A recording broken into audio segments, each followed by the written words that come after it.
Então, estamos mais uma vez aqui no podcast Conversas com a Alma e hoje eu tenho uma alma muito bonita, que é a Daniela, e obrigado, Daniela, por teres aceito e por estares aqui. Eu que agradeço, Rosário. Então, por que é que eu trouxe a Daniela a este podcast?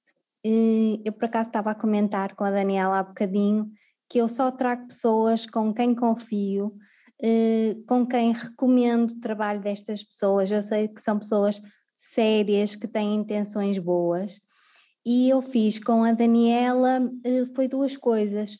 Uma foi a terapia das flores, que é uma terapia muito bonita, que eu conectei muito, que no fundo a Daniela coloca as cartas das flores conforme várias questões que nós fazemos, e ela interpreta de acordo a flor que sai. E eu devo dizer que arrepiou-me, porque realmente aquilo é mesmo isto, e esta terapia é espetacular. A outra foi ligada ao grupo de Reiki, que a Daniela passa também mensagens para refletirmos, para evoluirmos, e que no qual que eu também recomendo. Mas Daniela, é uma honra ter-te aqui. Para quem não te conhece, fala um bocadinho de ti, por favor. Bom, é sempre um pouco difícil a gente fazer esse tipo de apresentação, Claro. né? Mas assim, né? Porque a gente é tanta coisa, a gente está tanta coisa, né? Mas como já se percebe pelo meu português brasileiro, eu sou nascida no Brasil e há quase 40 anos e, enfim, cresci no Brasil e vivo em Portugal vai fazer 2 anos agora que eu e meu marido nos mudamos para cá, atendendo um chamado da nossa alma para voltar aqui para essa terra. E lá no Brasil, eu, então, falando mais desse aspecto profissional, né, de trabalho, eu me formei em jornalismo, profissão que eu exerci do ano de 2000 até meados de 2018. Passei por várias áreas do jornalismo, comecei na comunicação empresarial, tive programa de rádio, escrevi para jornal, tive minha própria revista, tive durante muitos anos uma assessoria de imprensa. Enfim, foi um trabalho que me trouxe muitos aprendizados, muitas oportunidades de crescimento, de realização, o trabalho com a comunicação. E, paralelamente a isso, desde muito cedo, eu fui desenvolvendo o meu lado espiritual. E achava que isso era algo secundário na minha vida, né? Até que em 2018 eu fiz o meu mestrado em Reiki, e ali, então, eu finalmente reconheci, admiti que daquele momento em diante, o que parecia secundário iria se tornar o meu foco principal, né, o meu trabalho principal. Então, eu comecei a de fato, trabalhar, entre aspas, né, profissionalmente, como uma agente de cura, né, uma facilitadora de processos de autocura, através do Reiki. Também criei os mapas florais, que você citou muito bem aí, né, dentro desse trabalho maior que é a terapia das flores. Então, desde 2018 eu venho desenvolvendo esse trabalho com as pessoas de forma mais profissional, porque antes disso eu trabalhei durante muito tempo como voluntária em locais, em casas de cura no Brasil, né? Dentro de diversas tradições espirituais que eu estudei, que eu vivenciei desde lá da minha adolescência, né? Então, hoje, o meu trabalho está muito focado ainda na comunicação, né? Sou escritora. Aqui em Portugal eu já lancei 9 livros que estão aqui, depois a gente pode falar um pouquinho sobre eles. E os meus livros são sempre trazem sempre, né, mensagens com a intenção de um despertar, de uma ampliação da consciência, de autocura, né? E também faço esse trabalho terapêutico com um foco muito na mulher, no universo feminino, trabalho com as flores, trabalho com o reiki, com outros oráculos terapêuticos, com grupos de mulheres também. Então, assim, basicamente é isso, Rosário, que eu tenho feito no momento. Olha, e é engraçado que tu falaste de duas coisas, que foi tiveste o chamado da alma e no fundo fizeste uma mudança na tua vida, e também dos caminhos da cura, que também é o tema deste podcast. Estes caminhos da cura são caminhos da alma, do físico, são os dois? Sim, esse trabalho que eu batizei de Caminhos da Cura, ele começou como um blog em 2014, onde eu comecei a compartilhar, não existe mais esse blog, eu comecei a compartilhar, então, as minhas experiências de autocura, né? Então, eu ia fazendo alguns trabalhos, por exemplo, constelação familiar, que na época não era algo tão conhecido como é hoje, de respiração holotrópica, o próprio reiki, reprogramação celular, renascimento, enfim, porque eu fiz muitas coisas, né? Venho fazendo, experienciando, eu sou uma pessoa muito aberta a conhecer esses caminhos, porque eu acredito que é isso, são muitos os caminhos, são muitas as possibilidades que as pessoas têm hoje, felizmente, né? Nós temos tantas alternativas, né, para realizar esse trabalho de autocura, que é tudo, que é porque nós somos seres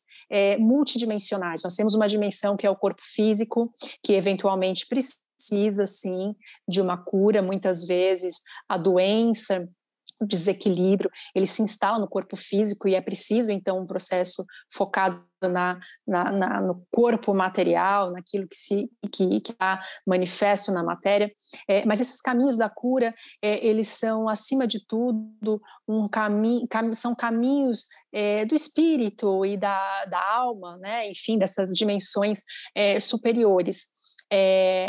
Então, por isso porque eu acho que assim, não existe um caminho, né? Não existe uma verdade absoluta. E isso eu tive o privilégio, a sorte, talvez, de saber muito cedo, porque no Brasil a gente tem essa diversidade muito grande, né? E se convive muito bem com muitas religiões, com muitas tradições espirituais diferentes. E eu nasci numa família, a família do meu pai, eu tive uma bisavó que já fez a sua passagem há muitos anos, e ela era uma pessoa, ela era portuguesa, e ela era de uma sabedoria muito grande e uma mulher assim muito à frente do seu tempo. Ela tinha uma biblioteca muito vasta, que tinha desde livros cristãos, católicos, de padres, tinha toda a coleção do Kardec, todos os livros do Espiritismo, Seixo Noye, tinha livros sobre Umbanda, Candomblé, Budismo. Então, desde muito cedo, eu muito curiosa, sempre gostei de ler, eu ia lá e pegava nos livros dela e via que existiam muitos caminhos, muitas formas de enxergar, muitas perspectivas, dependendo do povo, da região, do tempo, né, da época. Então, isso já me abriu muito a cabeça, sabe? Então, eu já cresci com essa consciência que existem muitos caminhos, não existe, e cada pessoa pode encontrar o seu e pode experimentar. Então, essa riqueza, essa diversidade que a gente tem no Brasil, ela é muito interessante sobre esse aspecto, né? Que nos dá essa liberdade de transitar. O brasileiro é assim. Então, eu era uma típica brasileira. Fui criada numa escola de freira, entrei na escola de freiras com 4 anos, então às 6 horas da manhã a gente começava já às 6h50 da manhã o dia rezando, e aí eu fazia o catecismo, a catequese, participava muito da igreja, mas tinha uns vizinhos que eram protestantes. Aos domingos eu ia de manhã na missa, à noite eu ia no culto evangélico, porque eu adorava o coral. E nas quartas-feiras eu ia no centro espírita para tomar o passe. Então assim, era muito variado. Esse ecumenismo, né? Essa coisa assim, e a minha família tinha muito isso, né? essa liberdade, né, de culto, de crença, esse respeito, né, por todas as crenças, contanto que sejam fundamentadas no amor, no respeito, na caridade, né? Então eu tive essa vivência desde muito cedo, e percebi que podem existir vários caminhos, e a gente é livre para experimentá-los e para depois escolher aquele que mais tem a ver, né, com a gente, com a nossa natureza. Mas olha, é engraçado que eu vejo que muitas pessoas perguntam: olha, mas como é que eu consigo ouvir a alma? E quando tu mencionaste, eu tive um chamamento da minha alma, como é que foi esse processo de conseguires ouvir e perceberes que era a tua alma? Sim, eu acho que tem muito misticismo, né, acerca disso, né, a gente ouvir, então parece que vai vir assim uma voz mesmo, e né, que vai ter uma nuvem de luz, não é nada disso. O chamado de alma foi muito simples de sentir, e geralmente eu sou muito sensível, né, eu sou uma sensitiva, então tudo eu sinto de forma muito intensa no meu corpo emocional. Então, basicamente foi isso, resumidamente. No ano de 2019, voltamos de férias, meu marido e eu, nós morávamos na cidade de São Paulo, tínhamos ido passar férias em Florianópolis, e eu sou ariana. Eu adoro início de ano, eu adoro segunda-feira, eu adoro tudo que é começo, né? Eu tenho essa energia do começo, do princípio, da primeira faísca. E eu sempre adorei, sabe? Chegar de férias e aí comprar. Eu sou aquelas pessoas que têm agenda e gosta de escrever, e gosta de colocar as intenções, né? Gostava, pelo menos, hoje já não sou tanto assim. Enfim, e cheguei de férias e fui fazer isso e percebi que eu não estava animada com o começo do ano. Uhum. E aí eu falei, opa, tem alguma coisa muito estranha, né? Porque já é a parte do ano que eu mais gosto, é justamente o começo do ano. Então eu comecei a entrar em contato com essa sensação, com essa emoção, né? Então não foi, então esse ouvir não tem tanto a ver com a audição, né? Uhum. Tem a ver com se permitir sentir e entrar em contato com o desconforto, com o incômodo, né? Por que eu não estou animada? Então também isso é muito interessante, sabe, Rosário? Porque às vezes a gente tem uma postura de assim, não estou animada, deixa eu me animar, deixa eu fazer qualquer coisa para ficar bem, né? Porque eu tenho que estar bem sempre, eu tenho que estar animada sempre. Então deixa eu colocar uma música, deixa eu meditar, deixa eu assistir um vídeo motivacional. Não, a gente tem que sentir tudo o que se apresenta. O desconforto é uma mensagem da alma. Por que eu não estou animada? Por que eu estou triste? Por que eu estou com raiva? Por que eu estou frustrada? Tudo isso é a alma se comunicando, né? Então a gente precisa sair dessa ditadura que existe hoje em dia no meio da nova espiritualidade, né? Eu tenho que estar sempre positivo, bem, é sempre gratidão e sempre luz. Não é, né? Grande parte do trabalho de autocura, de evolução e de realização se dá na relação com a sombra, com a dor, com o desconforto, com o incômodo. Então a sombra, ela é nossa mestra também, ela vem revelar. Então eu comecei a olhar por que eu estou desanimada, né? Por que eu estou desconfortável?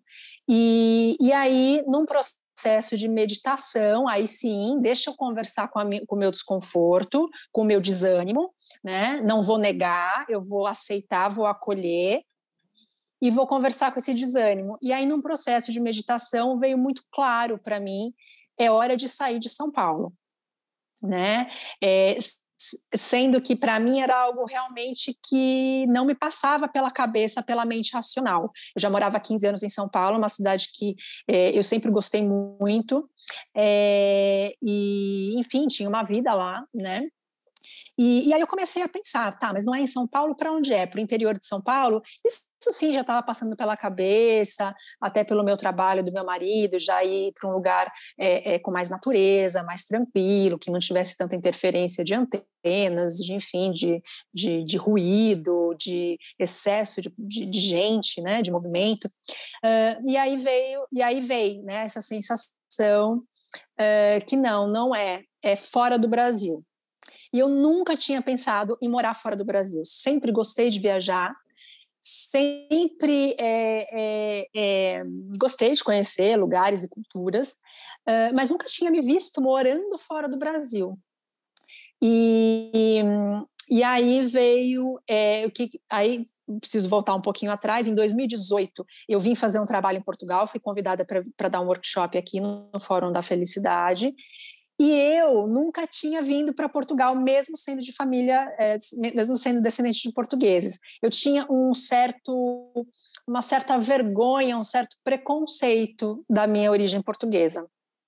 E então eu vim para a Europa, fui para a Áustria, para a Escócia, para a Suíça, fui para tudo que é lugar, menos Portugal.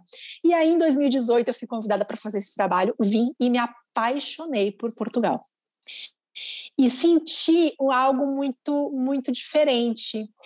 Eu vim passar 18 dias, eu vim sozinha, vim fazer o trabalho e resolvi estender para conhecer mais alguns lugares, né? Eu vim fazer o workshop no Porto. E eu me lembro de uma sensação assim muito, aqueles momentos que ficam gravados na memória. Eu passando assim pela aquela ponte, né? Eu sou péssima de nome. Aquela principal que fica ali na Ribeira, que liga, né, até Gaia ali. E eu passando e bateu um vento e sabe aquelas cenas de filme? Sim. E bateu um vento e a imagem congelou e eu senti uma liberdade, eu senti algo diferente, que mudou algo dentro de mim.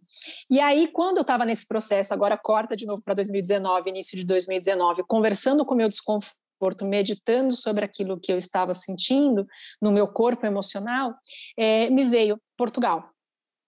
E nisso, o meu marido tinha saído para fazer uma sessão de terapia. Ele voltou, e aí eu falei assim, olha, a gente precisa conversar, porque eu fiz uma meditação e a minha alma, né, me disse que a gente tem que mudar e que é de país e que a gente tem que ir para Portugal. E ele falou, ok, vamos então para Portugal. Isso é parceria, né? Isso é casamento. É parceria, sim. E o meu marido já havia morado em Portugal, ele fez o mestrado dele aqui. E ele ama Portugal e sempre sentiu que um dia ele voltaria, né? Então é assim que eu ouvi o meu chamado de alma. E aí é aquela coisa, quando é para ser e quando a gente está no nosso caminho, lógico, nem sempre, às vezes, né, também não tem uma regra assim, quando é para ser é tudo fácil, também não é assim, né? Muitas vezes existem testes, existem desafios a serem superados quando você está no seu caminho, mas acontece também quando você vai fazer esse primeiro movimento, esses primeiros passos para se encaixar no seu caminho, e pelo menos assim, na sua missão naquela etapa da vida, as coisas fluem muito, muito rapidamente. Então, meu marido logo já entrou em contato com um grande amigo que ele fez aqui, na época do mestrado dele, e já, assim, em 2, 3 dias nós já tínhamos casa mobiliada, já tínhamos tudo certo para que nós pudéssemos vir. Então, as portas se escancararam muito rapidamente. Então, houve uma preparação no Brasil de questões de documentos, questões práticas, a gente ainda tinha negócios no Brasil, trabalhos a finalizar, e aí nós viemos. Então, assim que eu ouvi a minha alma, né? Então, primeiro, no meu caso, né? Cada pessoa tem a sua própria maneira, né? De sentir essas orientações da alma. No meu caso, eu sinto no corpo emocional, né? Então geralmente é aquele aperto no peito, aquele desconforto. E aí eu sinto que eu preciso sentar, e aí sim eu vou para um processo de meditação, de investigação, Uso muito também os oráculos terapêuticos, né? As cartas, né? Que você falou das flores, os tarôs e tudo mais. E claro, acima de tudo, o mais importante de tudo, eu conto com os meus amigos, né? Com a orientação dos meus grandes mestres do plano espiritual. Né? Então, porque às vezes acontece, né? A gente perde um pouco da clareza, então eu recorro aos meus mestres, aos meus guias, que eles sim conseguem ver a grande cena que muitas vezes eu não estou conseguindo enxergar. Olha, disseste tantas coisas interessantes que desde o estarmos atentos às emoções, o rendermos às emoções, acolhermos, um bocadinho a parte do silêncio para conseguirmos perceber o que é que as emoções querem nos dizer. Foi assim, muita informação preciosa que tu partilhaste aqui, que muitas vezes temos alguns testes que não é só fluir, mas realmente quando estamos no alinhamento, depois sentimos também há uma fase em que essa fluidez, em que parece que tudo se encaixa, e muitas vezes no início nós não conseguimos perceber o encaixe, e realmente, como tu disseste no teu caso, que também pedes aos mestres porque eles conseguem ver o puzzle inteiro e que por alguma razão aquilo acontece e depois vai encaixar e fazer sentido. E agora, relacionado a isto também um bocadinho mais à alma, por que é que existem estes chamamentos da alma? Olha, eu acredito, nada do que eu digo aqui é uma verdade absoluta, né? É só o meu modo de ver, de entender e de sentir, principalmente nesse momento. Uhum. Né? Então, eu acredito que ninguém está aqui a passeio. Né? Nós viemos com uma intenção muito clara de aprendizado, de realização, viemos comprometidos a dar um passo adiante no nosso processo de evolução.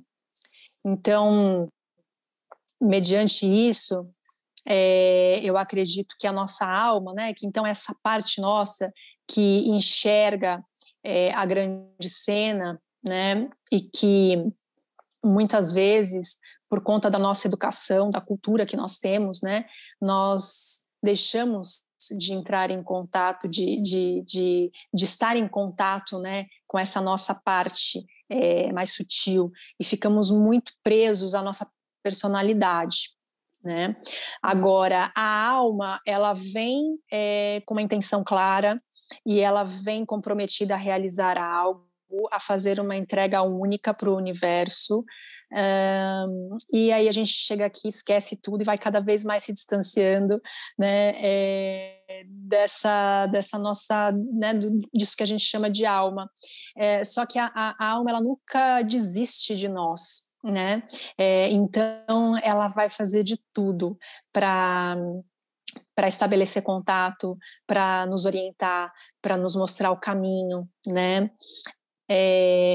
E quanto mais a gente está conectado, mais fácil essa comunicação é. Mas nós somos educados para não ouvir a nossa alma, para não entrar em contato com a nossa alma.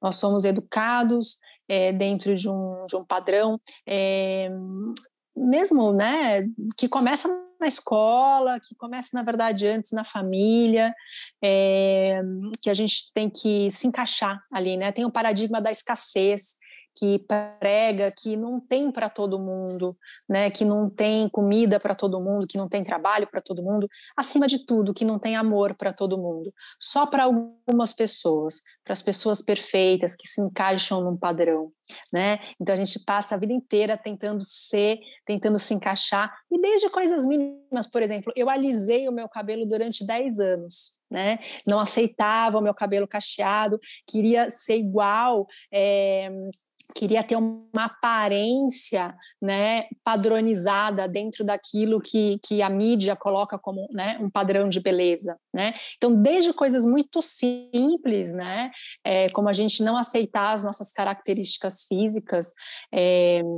até não aceitar não aceitar as nossas características primordiais, não aceitar quem a gente é, né? A gente é educado e a gente cresce achando que a gente é inadequado, ilegítimo, então a gente vai se perdendo dessa alma, mas a alma nunca desiste da gente. Então ela vai mandando recados de várias formas, pessoas, conversas, oportunidades, e até que ela vai, enfim, tentando, né, se comunicar com a gente através desses desconfortos e até das doenças, né? A doença, ela é a última tentativa, é o último recurso que a alma tem para dizer, olha para isso, né? Olha para essa questão, você precisa se reequilibrar nesse ponto. Então, assim, é aquela história, né, Rosário? Se não é pelo amor, é pela dor. E, infelizmente, todos nós temos, né, a tendência a só ouvir a nossa alma quando vem a dor, né? O desconforto, a depressão, a síndrome do pânico, o divórcio, a falência, a traição. Então, mas o mais importante, né? Eu acho que é esse exercício que a gente tem que ter diário. Tudo é por amor, né? Não tem ninguém querendo punir a gente, não tem o universo, a vida, Deus, não tem ninguém querendo nos machucar, nos punir. Não, tudo é por amor, né? Então, todos os desafios, todos os desconfortos, as desilusões têm apenas um objetivo, que é nos colocar no nosso caminho de alma e para que a gente se realize. E quando a gente vai embora, né? Porque tudo isso aqui é só uma passagem, né? Eu tive um mestre que ele já fez a passagem dele também. E uma vez ele me disse assim, lá em 2012, quando eu conheci ele, o Robert Rapé, ele disse assim, ele era holandês e morava no Brasil. Então, Rosário, eu tive um mestre muito especial que já fez a sua passagem, chamado Robert Rapé, e uma vez ele me disse, há muitos anos atrás, para que eu não fosse embora sem dançar a minha própria dança, sem dançar a música, né, da minha alma. E essa é uma daquelas frases tão simples que, dependendo, né, do momento que você está, né, e naquele momento eu estava tão aberta aos ensinamentos dele, e que aquilo bateu tão fundo no meu coração, e foi foi em 2012, acho que esse encontro aconteceu, eu estava tão, foi um momento tão importante na minha vida, de uma virada tão grande na minha vida, e eu fiquei com isso, sabe? E desde então eu tenho tentado, porque é um exercício diário, não existe no caminho da cura, no caminho da realização da alma, não existe linha de chegada, não existe eu cheguei aqui e acabou, eu me curei, eu estou pronta, eu estou terminada. Ninguém é uma obra acabada, né? Então é um exercício diário. O caminho da cura não é uma linha reta, não é sempre acima e avante, não é sempre o contato com a luz, não, o caminho da cura ele você vai passar muitas vezes pelo mesmo ponto, né? Lógico, a gente, é o que eu até disse outro dia numa live também que eu fiz, que me entrevistaram, eu acho que qual que é a diferença, né, quando a gente tem um trabalho disciplinado e consistente de autoconhecimento? A pessoa me perguntou se eu ainda caía no fundo do poço, né, se eu ainda ia para o fundo do poço. E sim, eu ainda vou para o fundo do poço. E hei de ir muitas vezes ainda, até o fim da minha passagem por essa terra, né? Qual que é a diferença? Esse poço hoje ele não é tão fundo como era há 20, há 30 anos atrás. Então, a gente vai, através do trabalho de autoconhecimento, a gente vai pavimentando esse poço. Então, aquele poço que tinha lá 100 metros de profundidade, ele passa a ter 90, passa a ter 70, passa a ter 50. Então, quando a gente cai nesse poço, ele já não é tão fundo, né? E a gente eventualmente também tem mais recursos para não precisar ficar tanto tempo lá no lugar mais escuro desse poço, né? Então, o caminho da cura, o caminho de realização da alma, ele é diário, ele é cotidiano. O trabalho espiritual, ele é o tempo todo, né? Não é restrito a uma prática de yoga, de meditação, seja lá o que for, né? É um trabalho, isso que a gente está fazendo aqui é um trabalho espiritual, é espiritualidade, limpar a casa, lavar a louça, conversar com os vizinhos, tudo isso é espiritualidade, né? Então, acho que quando a gente tem consciência disso, que o tempo todo a gente está nesse caminho de cura, né? Tudo se torna também mais significativo, né? A gente consegue encontrar mais sentido para a vida, porque se a gente fica só nesse aspecto mais mental, inferior, regido pelos 5 sentidos, realmente a vida muitas vezes não tem nenhum sentido, né? Então a gente tem que transcender e tem que, essa é a minha visão, né? Tem que viver em contato constante com a alma. Olha, é engraçado que tu também falaste pronto, nós nos mantemos mais neste nível mais físico, e o engraçado é que nós sabemos como alimentar o corpo e como tomamos banho e o que devemos fazer, mas muitas vezes não sabemos como cuidar da alma. E como é que cuidamos da alma? Olha, é uma coisa assim muito interessante, né? Eu sou uma profissional da comunicação com uma longa carreira no jornalismo. E uma das primeiras coisas que eu recomendo para que a gente possa cuidar da nossa alma é parar de se orientar pelos meios de comunicação. Eu conheço a máquina da comunicação por dentro. Eu sei a serviço do que está a imprensa, a mídia. E não é a serviço da vida. Isso eu posso garantir. Então, a gente precisa ter muito cuidado, como você falou. A gente sabe que comer muito açúcar faz mal, que comer muito alimento refinado faz mal, mas também faz mal.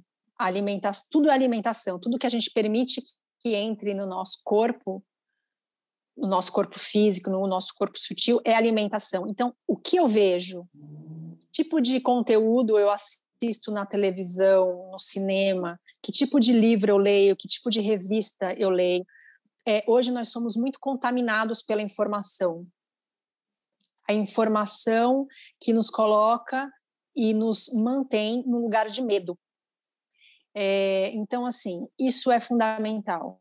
Selecionar muito bem as suas fontes de informação, a música que você ouve, tudo que é conteúdo que você consome, tá? Porque isso afeta diretamente o nosso estado de espírito, o nosso estado de alma. Isso adoece a nossa alma. Então, sim, nós temos que ter consciência, estamos num momento, por exemplo, agora em que existe essa pandemia, existe uma questão de saúde pública mundial. Agora, não é ficar o tempo todo se alimentando desse tipo de informação, né? Basta saber o que está acontecendo, o que precisa ser feito para se proteger, para remediar, para ajudar que a situação melhore rápido. Mas existem muitas outras coisas importantes acontecendo, não é só isso. A mídia, o jornalismo, a imprensa comunica menos de 5% do que acontece no mundo. E às vezes a gente toma isso como uma realidade absoluta e vive a nossa vida, pauta a nossa vida em função do que aparece na mídia. Então, isso é uma coisa muito importante. Tá? Desenvolver uma espiritualidade saudável. Isso é muito importante. Eu vejo hoje, então, assim, eu ando assim de forma consciente nesse meio do autoconhecimento e da cura, da espiritualidade, há mais de 20 anos. Eu já vi muita coisa. Já vi muita técnica, muitos gurus ascenderem e decaírem, né? Muita coisa vir à tona. Então a gente tem que ter muito cuidado com, né, como dizem as escrituras, todas dizem isso, né, com os falsos profetas. Então nós temos no momento de muitos falsos profetas, muitos falsos gurus, e a era dos gurus acabou. Então, nós temos que estar muito atento. Nosso único mestre, nosso único guru é a nossa alma. Nós estamos no momento da automaestria, de nos assumirmos como mestres das nossas vidas. Então, eu acho que desenvolver uma espiritualidade lúcida, consciente, madura, né, como a gente falou no começo, sair esse termo que está se usando muito agora, dessa positividade tóxica, né? As pessoas querem chegar, Rosário, no topo da montanha, mas ninguém quer passar pela noite escura, ninguém quer passar pelo vale. Não existe. Eu nunca vi nesses 20 anos de trabalho espiritual consistente ninguém mudar do dia para a noite, ninguém se curar em 6 meses. Isso não existe. Isso é um processo. Você vai cair muitas vezes, você vai passar muitas vezes pela mesma dor, e faz parte, né? Então, eu acho que, assim, cuidar da alma é tudo isso. Saber se alimentar, sim, saber cuidar do corpo físico, porque é o nosso templo, é a morada da nossa alma. Ela precisa do corpo físico para viver a experiência no mundo físico, no mundo da matéria. Então, estar muito consciente de como a gente se alimenta, sim, de como a gente alimenta a nossa mente, dos lugares que a gente frequenta, né? Porque tudo né, como disse já, nada isso é novo. Eu acho que nada se diz de novo. A gente está em 2021, não tem mais nada de novo para se dizer. Tudo já foi dito, né? Tesla recentemente disse: não vou nem voltar lá em Buda, né? Tudo, você quer entender o universo, entende energia, frequência e vibração. Então a gente tem que estar muito atento. Os lugares que a gente frequenta, as companhias que a gente escolhe, tudo isso é autocuidado, tudo isso é cuidar da alma, tudo isso é amor próprio. Amor próprio não é ficar tirando selfie e colocando no Instagram com palavras de autoajuda, com clichê de autoajuda. Isso não é amor próprio. Amor próprio é isso, é estar consciente um tempo inteiro e se alimentar, né, trazendo essa palavra que você trouxe, se alimentar do melhor. Isso é amor próprio. Eu me dou o melhor o tempo todo, os meus melhores pensamentos, as melhores companhias, o melhor alimento para o meu corpo, para a minha alma, o melhor alimento para a minha casa, né? Então, eu acho que isso é cuidado com a alma. E sempre entender que nós somos aprendizes eternos, né? Sempre na humildade de encarar cada acontecimento e cada pessoa na nossa vida como um mestre, como um professor. Então, acho que são algumas formas aí que eu sinto, né, que eu consigo cuidar da minha alma. Às vezes já parece que são coisas tão simples, mas às vezes o simples até é o mais difícil de fazer, não é? Todos nós. Porque compreendemos racionalmente, mas depois termos essa consciência é diferente. E realmente tocaste aí em vários pontos importantes e também no amor próprio, de termos amor próprio e de darmos amor a nós próprios, de diversas formas, não é? De nos alimentarmos e darmos amor e termos esse amor, porque também ao termos esse amor por nós também conseguimos espalhar mais amor. Se não conseguirmos termos amor connosco, também é difícil partilharmos amor e estarmos nessa frequência. E por falar em amor, há um livro teu, tu tens vários, mas que eu gosto muito em particular, de um que é Mãe de Anjo. Se puderes mostrar para quem está a ver. E então, Daniela, pode-nos falar um bocadinho da mensagem deste livro? Sim, Rosário, o nome é Mãe de Anjo, um novo olhar sobre o aborto espontâneo e a maternidade. É um livro autobiográfico, em que eu conto, então, a minha experiência como mãe de anjo, como mãe de 2 anjinhos, ou seja, de bebês que não chegaram a nascer para esse mundo, né? Ano passado não, foi ano passado, sim, eu já estou meio confusa com as datas. Ano passado, em 2020, eu e meu marido, nós engravidamos e nós esperávamos gêmeos, um casalzinho, e essas crianças, então, tiveram uma passagem muito, muito breve, né, por esse plano, e elas não chegaram a nascer para esse mundo. E foi uma experiência, assim, muito, muito forte para nós dois, né? E para mim, vou falar em primeira pessoa, fiquei muito feliz, né, quando foi uma gravidez desejada, planejada, e enfim, foi aquela alegria, né, porque a gente é mãe antes de pegar o bebê no colo, né, a gente é mãe quando sente que está grávida, e é antes até de ver o teste positivo, né? Porque quando existe a ligação ali das almas, né? Eu e meu marido, a gente sabe quando aconteceu a concepção, o dia que aconteceu, nós sentimos, né? Quando houve essa conexão. Então, assim, foi um momento maravilhoso. E logo, né, depois, algumas semanas depois, eu estava bem no início da gestação, veio, então, o aborto, né, o aborto espontâneo. E como acontece com a maioria das mulheres que vivem essa situação, no primeiro momento eu caí num buraco, né, enorme de culpa, de revolta, impotência, uma sensação de fracasso, de vergonha, um misto de emoções e de sentimentos. Entrei mesmo num vórtex, assim, que me levou para um lugar muito fundo, né? E no qual eu permaneci alguns dias, né, em contato com essa sombra, com tudo isso, e ali eu percebi, ali no ápice daquela dor, eu percebi que aquela dor não era só minha, que ela era da minha linhagem, ela era do tecido feminino, ela era da grande mãe. Era uma dor de todas as mulheres que em todas as gerações passadas perderam seus bebês. Saiu uma pesquisa recente de uma revista médica indicando que são 44 abortos espontâneos por minuto no mundo. Ou seja, é uma experiência muito comum.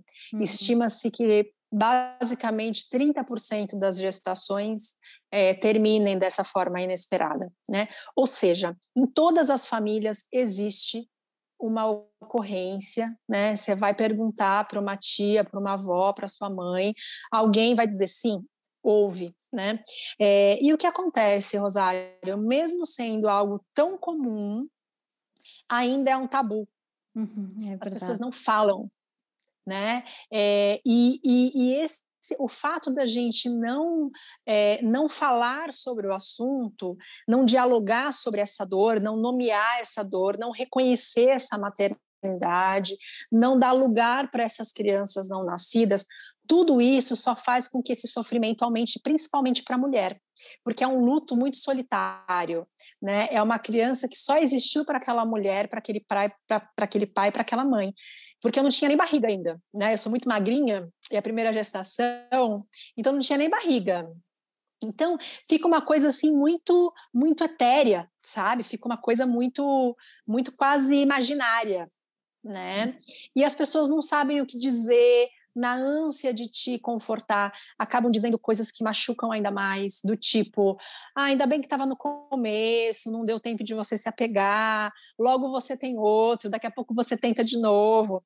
E naquele momento, a mulher, aquele pai, aquela mãe, ela não quer outro filho, ela quer aquele.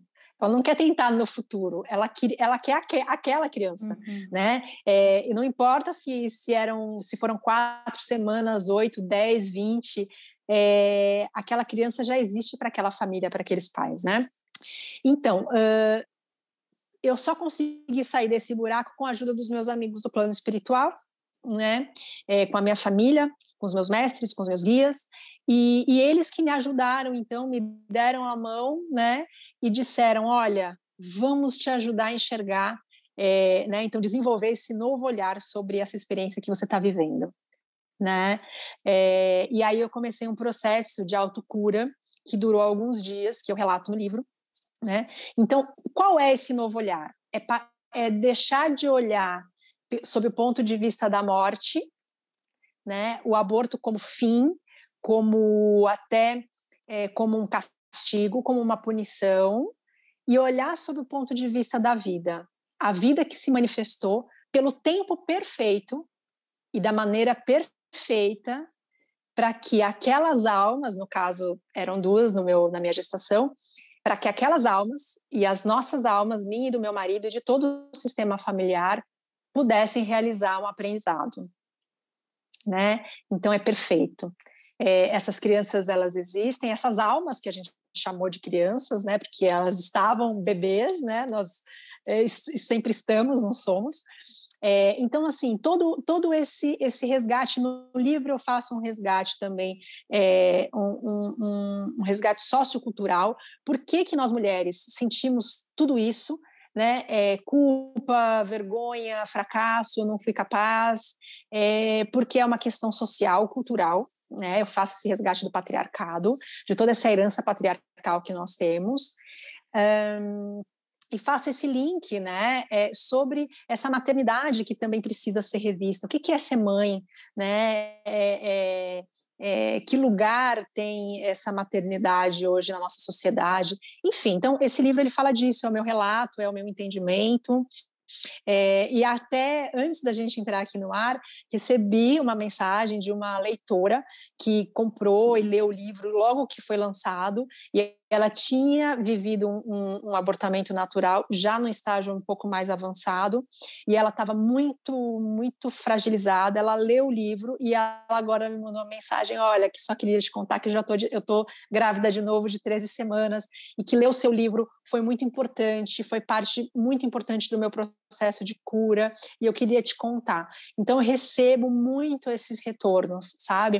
Porque é isso, a gente não tem espaço para falar disso, as mulheres sofrem caladas, então a gente precisa falar, né? E precisa reconhecer essa maternidade. Eu sou mãe, de colo vazio, mas de coração cheio, né? Então que essas mulheres também que viveram essa experiência, elas possam se reconhecer mães, possam entender que elas não fizeram nada de errado, que não existe punição, que é só uma entre tantas formas de maternidade que existem, né?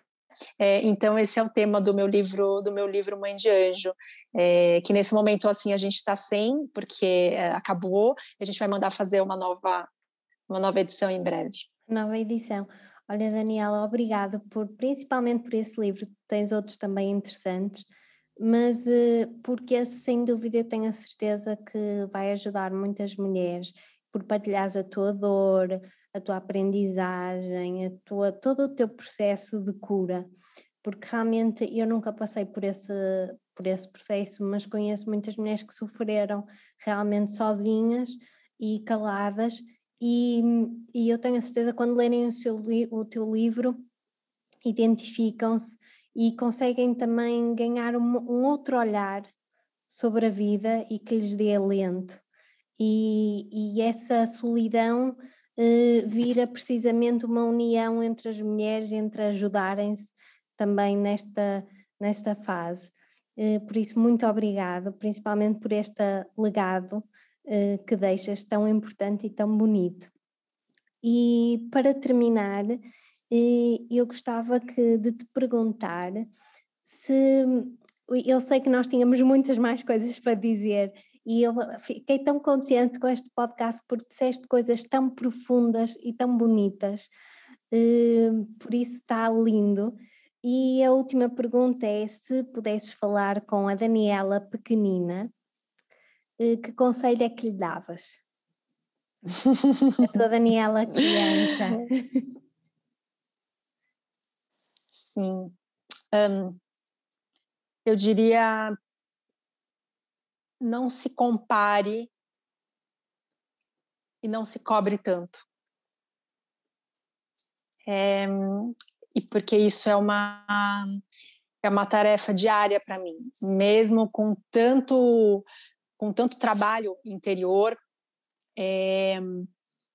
Eu acho que, sabe, Rosário, eu nasci uma vez, sei que a gente já está no tempo, mas assim, muitos anos atrás eu fiz o meu primeiro mapa astrológico, e aí a astróloga falou assim, olha, você nasceu com um defeito de fabricação, ela brincou, né? Você veio para se parir, para parir a si mesma. Você não veio para ser filha nem do seu pai, nem da sua mãe. Tanto que os meus pais, eu não fui criada pelos meus pais. A minha mãe faleceu, eu era muito criança e tudo mais, né? Então, ela falou assim, olha, você veio se parir, nascer de você mesma. E esse é um trabalho de uma vida inteira. Não é com 20, com 30 anos que a gente se pare. Nem com 40, talvez. Talvez demore um pouquinho mais. E a gente tem muita pressa, né? Então, eu sinto que eu estou num processo eu estou me parindo. Eu estou com quase 40 anos, eu estou nesse processo de me parir, um pouco a fórceps, mas estou me parindo. E porque não tem outra hipótese. Mas eu acho que isso é algo que eu venho ainda trabalhando há muitos anos. Porque eu ainda me pego me comparando e me cobrando muito. Então, esse é o conselho que eu me daria e que eu darei para se eu vier ainda ter filhos e filhas, enfim, não se cobre tanto, né? E não se compare nunca, porque nós somos seres únicos. Jamais houve, nem existirá outra Rosário, outra Daniela. Então, não tem por que haver comparação. É um excelente conselho para todos nós.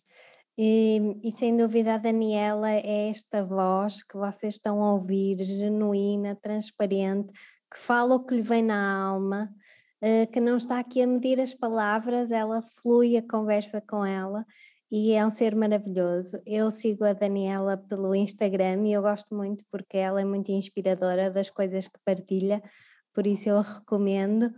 E mais uma vez, obrigado, Daniela, por estares aqui e obrigado por quem permitiu-se a este tempo de nos ouvir neste podcast que foi muito especial. Um beijinho grande.